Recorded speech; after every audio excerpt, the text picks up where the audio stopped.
forward to an interesting campaign for the next 5 months. Definitely. This is going to be an interesting race. So how's everything going with your campaign? I'm optimistic after filing date. So things are good. Things are good. I can't complain. It works good for me. Ready for round 3, huh? Yep. Ready for round 3. Come on November. I guess there's just 4 of us on the ballot. Yeah.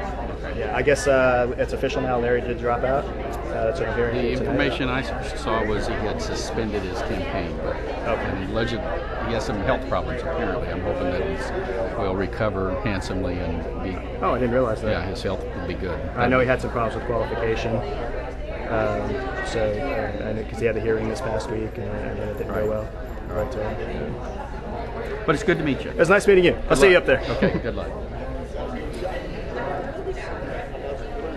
Okay, go ahead and just set up on the tripod. If you want to follow me around, that's okay, but in the preliminaries it kind of makes people a little nervous when you first do it, so just go ahead and set up, and then after, if we go around and we do some wandering and we talk to people, then you can actually film it. But right now, you know, when you're first doing it, it kind of makes people a little nervous. I tell you what, I don't know if that's just because I'm getting some weird noise out there. See that? Oh, that's just going to show up on the You shouldn't have any problems when you actually get up there. Just go ahead and set up the tripod and Ellie, Betty, Rogers.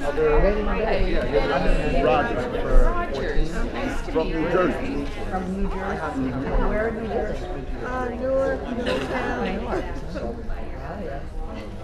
Well, I went up there with good intentions. Oh, there's my brother. I know. Yeah, there's a smidgen of narrative. I still have your own but that is.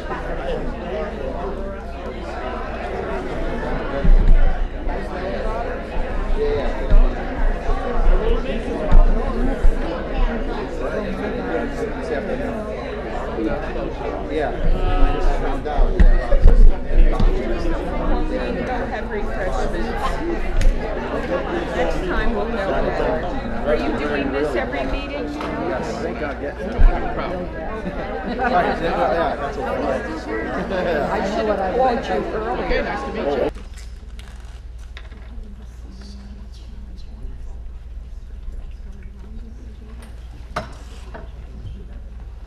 For those of you that have been to other CCDC meetings, you know that normally we start by introducing some of our honored guests this evening, many of whom are here in the front, and we'll let those individuals be introduced later in the meeting. But there are a couple of folks who are local candidates who are present, and I'd like them to please stand up and just briefly introduce themselves.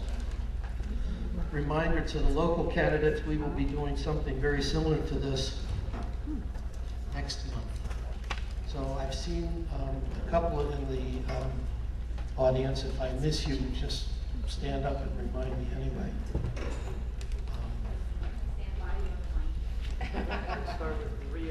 Hi, good evening. It's a pleasure to be here again. My name is Maria Jimenez, and I'm running for the House of Representatives, District 101, which includes Golden Gate, Vineyards, Golden Gate City, Immokalee, all the turtles and alligators in between, Davie, Broward, and Pepper Pine. So it's a really big district. Thank you for your time. It's a pleasure to be here. Sam Lopez is also a candidate in District 101. Good evening, everybody. I believe next month is going to be myself and Maria's opportunity to talk to all of you and address all the issues and fun things about what we have planned as Democrats when we take over that particular district. I am an attorney. I practiced for 12 years. I live in the district, and I also practice law in the district. It's wonderful to see all the invigorated Democrats out here. Again, my name is Samuel Lopez. I thank you for giving me the opportunity to talk.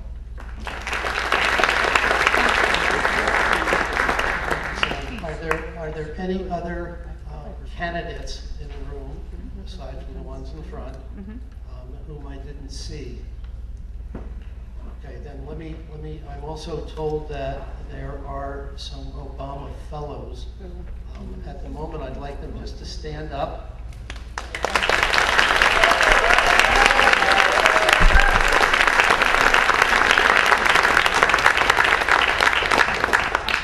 We will get to meet them and have them introduce themselves a little later in the meeting. Are there other folks that I have not addressed at the moment that want to introduce themselves? Okay, seeing none, then we'll move along to the next item of business, which is the Pledge of Allegiance. We have a flag over yonder. Attend to it. I pledge allegiance to the flag of the United States of America and to the republic for which it stands, one nation, under God, indivisible, with liberty and justice for all. Thank you all very much. It now gives me great privilege to introduce Greg Gargan. Greg will introduce the forum. Thanks, Dave. Great privilege? Wow. I'm honored. Now, before I get into my regular duties, I always have some sort of an anecdote that I try and tie into elections or to politics, I should say.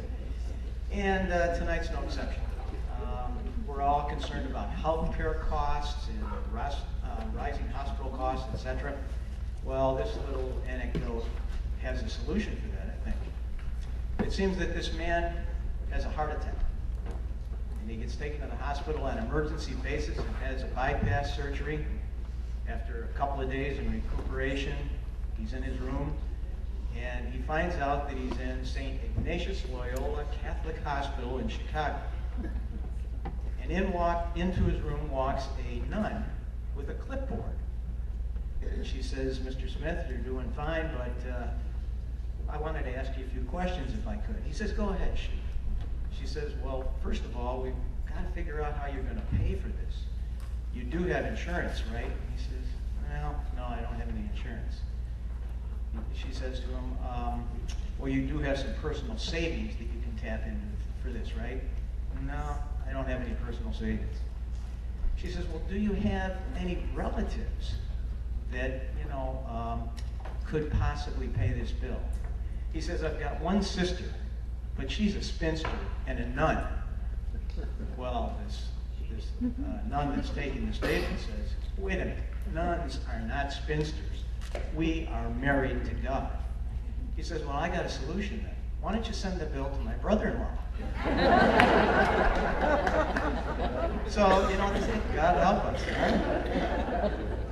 Well, we're going to have the federal candidates speak to us, and the format of tonight's panel will be a 5-minute talk by each of the candidates after an introduction by our moderator, Rona Saunders. And it's my pleasure to introduce Rona to you. After each of the candidates speak, all of the candidates speak, I should say, there will be a Q&A, question and answer period that will follow. But for now, Rona Saunders is going to moderate the group, and she has lived in the Naples area for 15 years, has been very active in the community. She was a founding member and is president emeritus of the Naples Press Club. She is currently the marketing director for the Naples Players at the Sugden Community Theater. It is my pleasure to introduce Rona Saunders.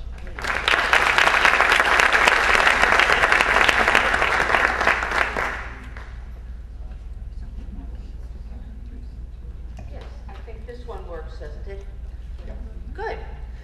Hi, it's great to be here. This is an easy panel to moderate. I'm going to have fun with that. I want to mention first that we invited all of the candidates for District 14 and District 25, nonpartisan, Democrat, and Republican. Some of them were not able to or chose not to come, but we, as Democrats, wanted to reach out to everybody, and I think that's very important.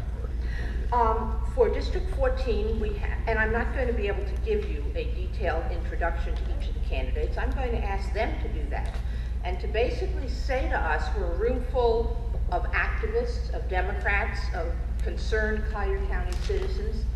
Tell us why we ought to vote for you. Tell us what makes you different. So we're going to give you each about 5 minutes, and we'll start with Jeff George, who is an NPA, which means no political affiliation. And he is going to tell us first about his candidacy for District 14.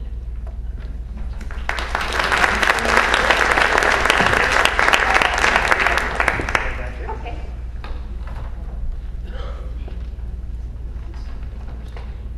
Wrote out this pithy speech this afternoon, so I figure I might as well use it. First of all, I want to thank you all for having me here. It's really great that I get the opportunity to speak to the Collier County Democratic Club. I guess I'm still waiting for the Republican Club to invite me. I'm not sure what happened there. Apparently the invite got lost in the mail. But this is truly a historic election year. Perhaps once in a generation do we have such an opportunity for real meaningful change that we have this year. Now nationally, Senator Obama has a great shot at reinvigorating the presidency, but by itself, this isn't enough. Without the support of a principled and responsible Congress, America cannot fulfill its vital role in the development and progress of humanity in the 21st century. Now, all of us here in Southwest Florida and all across America, we've all suffered in recent years because of short-sighted policies, the war, the disastrous mismanagement of the economy. But the way forward isn't simply some matter of a little legislative tinkering here and there, or a switch between one party to the other. It's going to require a real understanding of where America fits into the world today, and a true vision of this nation's role in the future course of human events. That's what I'm here to offer you tonight. Now, to understand where I'm coming from, it might be helpful to know a little bit about how I got here. I was actually born in Warren, Ohio, but I've lived here in Southwest Florida since I was 4 years old. In 1987, I enlisted in the Army and spent 5 years as an intelligence analyst. During that time, I watched the fall of the Berlin Wall from Germany. I spent time along the DMZ in Korea, and I also was on the sidelines of the Gulf War. After the Army, I returned here to Southwest Florida and soon found myself in the wireless internet business. At the height of the .com boom, I helped establish networks across North and South America and Africa. A few years later, I started my own video production company, and in 2004, we shot a documentary in Syria entitled Islam Seekers of Knowledge. Now, the reason I'm telling you all of this is because all of this has brought me to where I'm at now. I'm taking the culmination of all of this experience out in the world with the internet and the media, and I'm turning my attention to government. I'm turning my attention to how we as citizens can contribute to the process and interact more directly with our elected representatives. And I'm not just here as another candidate paying lip service to the notions of progress and change. I'm here to offer you a practical mechanism for making that happen. Now, I'm not going to tell you, you need to trust me, I'm a politician. I'm going to give you the means to verify everything that I do and everything that I say. Since November, we've been recording everything that I've been doing out on the campaign trail. And we've been making all of that footage, the entire raw footage and all its unedited glory, in addition to some edited videos, available to everybody online. We've also been using the full interactive potential of the internet, as well as everyday face-to-face events and discussions like this, to make sure that every citizen in this district has as much direct participation in the campaign as possible. And when elected as your representative for the 14th district, I vow this process will continue. It's my intention to be the eyes and the ears of the people in Congress. For the first time in human history, we have an interactive media that offers virtually unlimited access to all. With digital video and the internet, there's no barrier to how much access we have, except for those limits that we set on ourselves. The government, it's not a them, it's us. And until we have true transparency, integrity, and accountability in the way the government does business in Washington, we will all continue to be at the mercy of those with the most campaign dollars to spend.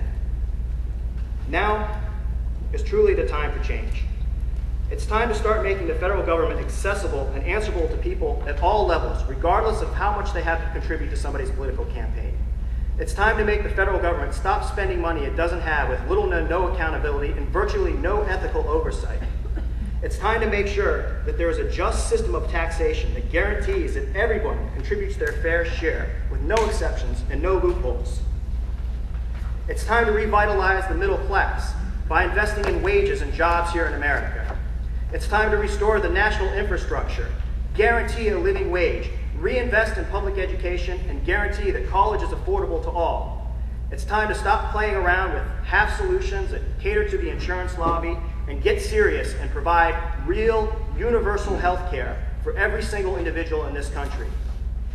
It's time for us to restore the Constitution, to reaffirm our commitment to state, local, and individual rights, and to restore the system of checks and balances.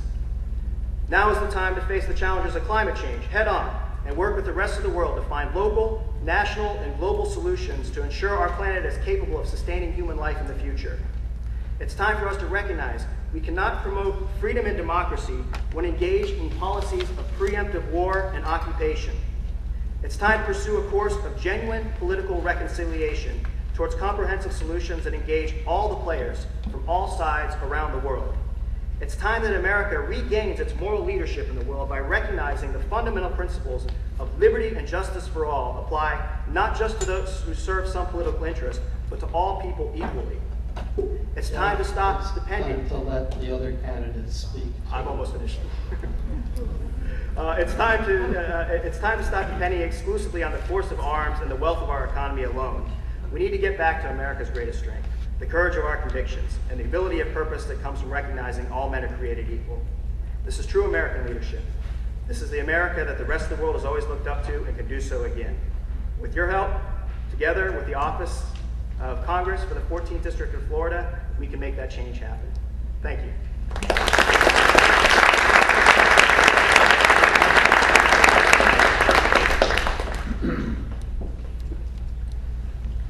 Our next candidate is Robert Neal. I said it wrong, didn't I? Sorry. Who is a Democrat. And, you know, would you do me a favor? Define your district first so that we're all sure exactly where District 14 is. Will that cut into my 5 minutes? No, I'll give you an extra. Good evening. My name is Robert Neal. I'm a Democrat. I'm a candidate for the United States House of Representatives in Florida's 14th Congressional District. Florida's 14th Congressional District basically is the entire western half of Collier County, including all of Naples and Marco Island. It includes all of Lee County and a portion of Charlotte County in the Port Charlotte, Englewood, El Jobim area, down all the way to Boca Grande. So that's approximately where the 14th Congressional District bounds. You may recognize that as having been duly gerrymandered to protect Congressman Goss originally, and now it protects Congressman Mack. But we're trying to do something about that different. And I would encourage you to fill the ballot with Democrats in 2010, because those Democrats elected to the State House in 2010 will be charged with redrawing the lines. And until we draw the lines fairly for everyone, it will continue to be gerrymandered to the benefit of the party that's in control of Tallahassee, and we know who that is right now.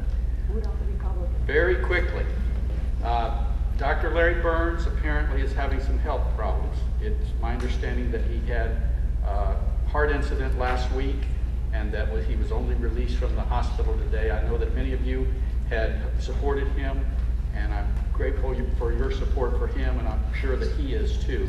My last understanding is that he suspended his campaign to take care of his health issues. And for those of you who will, please join me by placing your hand over your heart to wish him a speedy and full recovery. Thank you very much. Thank you very much. Real quickly about Robert Neal. I was born in Tampa, Florida in when I was 9 months old. My father moved my family to Lee County. I lived in Lee County ever since. I graduated from Riverdale High School in East Fort Myers. I attended Edison Community College. It was then Edison Community College. Of course, it's Edison College now, a four-year college. Aren't we important? I also attended the University of South Florida. In 1979, I opened my own accounting practice, and I've been preparing income tax returns and doing record keeping for small businesses and individuals since then. So I have a very intricate and working knowledge of the United States tax code. The reason I wanted you to know that is because, friends, our country's about broke. We have $9 trillion worth of debt. If you do the division, I don't have a calculator that'll figure 9 trillion. I have to do it on an Excel spreadsheet to make it do it. But if you do the division, that's $30,000 for each and every man, woman, and child in this country. The interest alone amounts to $125 per person per month. Can you imagine stacking a bill for $500 on a family of 4, a young family of 4, struggling to provide for daycare, for education of their children? That is offensive to me, and I hope it's offensive to you. The way we can take care of this deficit, there's only 2 ways to deal with the deficit: increase revenues, decrease spending. Now, what does this deficit do for us? Well, first, it sucks the pure lifeblood out of our economy. It takes those resources that could be better used to provide health care, education, and infrastructure. You know, there's a lot of folks that would refer to health care for everyone as, quote, universal health care. And that scares people because there are certain members of our country that have demonized that idea by making you think that universal health care is bad. But friends, please consider universal health care not as universal health care, but as infrastructure. Infrastructure. What is infrastructure? That's roads, bridges, police, fire, education, and health care. That's all it is. It's infrastructure. Everybody uses it.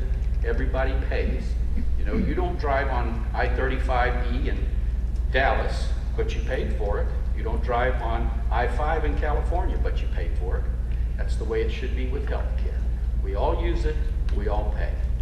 And to promote that idea, I propose that every time we inaugurate a new president, every time a president raises their hand to take the oath of office, that we expand the Medicare program.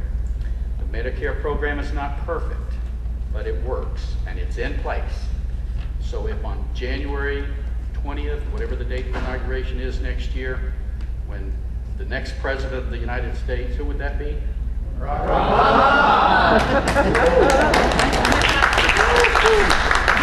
When Senator Obama raises his hand to take the oath of office, we reduce the age for Medicare to 60 and increase the age for Medicare from 0 to 5. And over the next 24 years, we can collapse the Medicare program to include everyone in the United States of America and provide health care for everyone. It's not going to be inexpensive, but here's what will happen. If I have a 60-year-old now going to the doctor because they're covered by Medicare, when they get to be 65, they'll be healthier and the costs will go down. If I deliver you healthy babies because their mothers have had good prenatal care, those healthy babies will require less care too, and they'll be better ready to be educated when they go to school, and if they're better ready to be educated, they will also learn to be more productive and contributing citizens in these United States. I have lots and lots and lots of good ideas. I look forward to your questions. I'm so pleased to be here tonight. I see many familiar faces. As you know, this isn't my first run for Congress.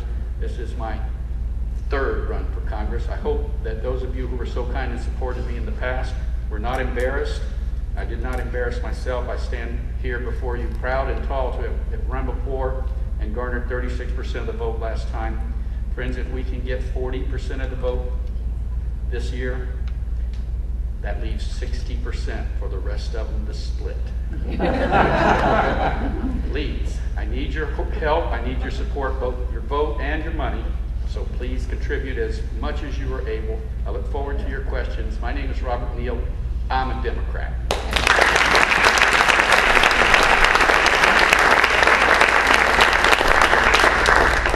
Thank you very much. I want to make sure that no one is here representing either Connie Mack or Bert Saunders.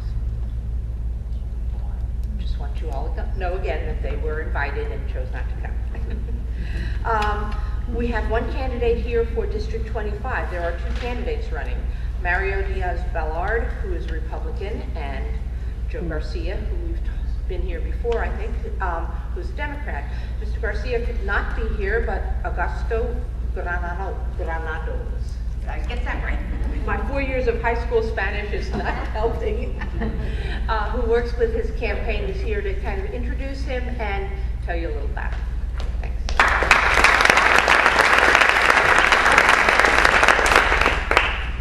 Hi, my name is Augusto Granados. I'm a campaign manager for Joe Garcia. I want to first apologize. Joe's in Boston today. And if he wasn't so far away, I'd make sure that he was here today to speak with you guys. First, I want to talk about the opportunity that we have in our country right now. Can you? Hello? Better? Yes. First, I want to talk about the opportunity we have in our country right now. We're in a really precarious situation, but all precarious situations are really opportunities. Right now in our nation, we have to understand that we've had about 30 to 40 years of essentially Republican rule. And people ask me today, actually, why are we in this situation? And essentially it's because it's a proof that Republican and conservative economic policies are failing. That if you give everything to the rich, it doesn't actually trickle down. What is the product of this failure is that we've now returned to the income disparities of the 1920s. You know, now in the last 8 years, what we've had is an incredible phenomenon, if it weren't so sad, that our country's actually been growing. Our economy has been growing in the last 8 years, but the middle income has been decreasing. And it's the first time in mankind that in the industrial world that's occurred. And it's absolutely sad. But the bad thing about what's going on now is the opportunity. If we say that income disparity in our country has rewound itself to the 1920s, it means that we're at the end of this Republican era. And we're at the beginning of a new progressive era. And what we need to be able to do, and what we need in this era with this opportunity, is the right type of leadership to lead us into this new opportunity and to get us to what is essentially a new deal and a new progressive era that's going to set us for the next 30 and 40 years. The heart of that is health care for everybody in this country. I agree that it's part of the infrastructure. I mean, a country's most important resource is its human resource. And if you don't take care of it, teachers can't teach, workers can't work, and children can't learn if we're all sick, or we're all worried about whether or not we're going to get sick. And that's one of the very first priorities. I want to talk about Joe. It's weird for me to talk about somebody else and introduce somebody else in the area. Joe is somebody that, from a very young age, was always a leader and has always brought change to every situation he's been in. When he was in law school, he became part of the Exodus program, part of the Keeping America National Foundation, which ended up being the biggest private family reunification program in this country's history. It reunited 10,000 families that had been dispersed throughout the world and brought them to South Florida. After that, he was appointed by the late Governor Childs as the chairman of the Public Service Commission. He was the only chairman of the Public Service Commission that throughout his years there was actually a decrease in the energy rates. He also he deregulated energy, and also he had the decrease also in the telecom industry. And in Miami-Dade, he gave us 786, another area code, which I don't know if it's a good thing or bad. But he did prevent Collier County from actually getting it. That's a good thing. And then also, he was chair of the Democratic Party in Miami-Dade County, and he was absolutely brilliant in organizing that organization. I also want to talk about what we're up against. Mario Diaz-Balart, who's our opponent, is ranked 25th out of the 25 congressmen and women in the state of Florida in bringing resources to the district. Essentially, the district receives only 60% back for every dollar that it sends to the federal government. And to give an example of this, a couple months ago, we had a fundraiser in New York with Charlie Rangel. And Charlie Rangel is against the embargo, and they started calling us communists because we were at a meeting with Charlie Rangel.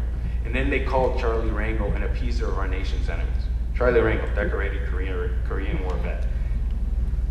He's also the chair of the Ways and Means Committee, which means almost every penny that comes down to District 25 goes through Charlie Rangel's desk. So imagine how much money this district is going to get when you're insulting and calling a traitor the chairman of the Ways and Means Committee. And it's that lack of understanding of how things work, and that lack of vision, that lack of leadership, that really prevents this district from being represented the way it is.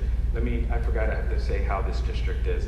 This district starts in Miami and Homestead, and it's essentially a suburb, the Everglades, in a suburb. It starts the western suburbs of Miami-Dade County, actually grabs some of the coast, Then it grabs Homestead, goes all along the coast, right before Marco Island, starts shooting up, grabs Golden Gate, goes all the way up to Immokalee. After it grabs Immokalee, comes down to 75 and shoots over to Miami. Not gerrymandered at all. No. But understand this.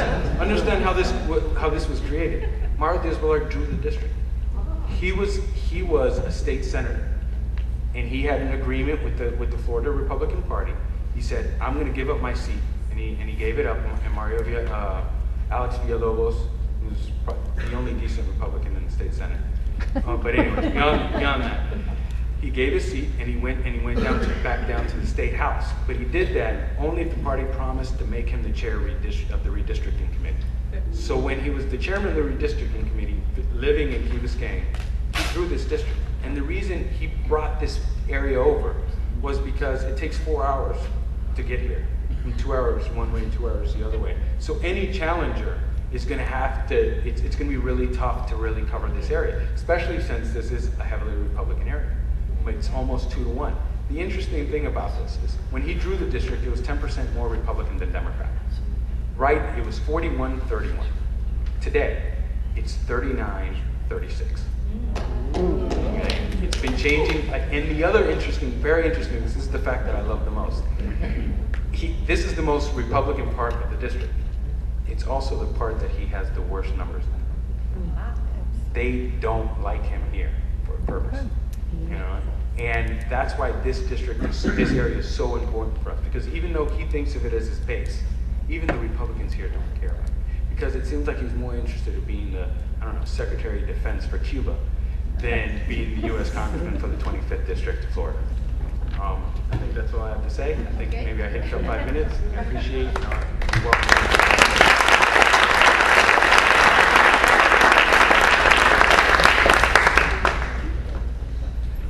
Delightful.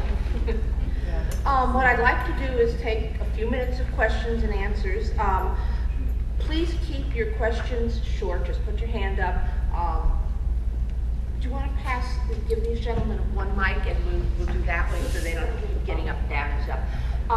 If it's addressed to a specific question, to a specific candidate, go ahead and ask it that way. Who has a question? To expedite the process, if you wouldn't mind, those that can move, kind of get in line behind me, and those that can't, we will go attend to. Okay. So if that's okay with you.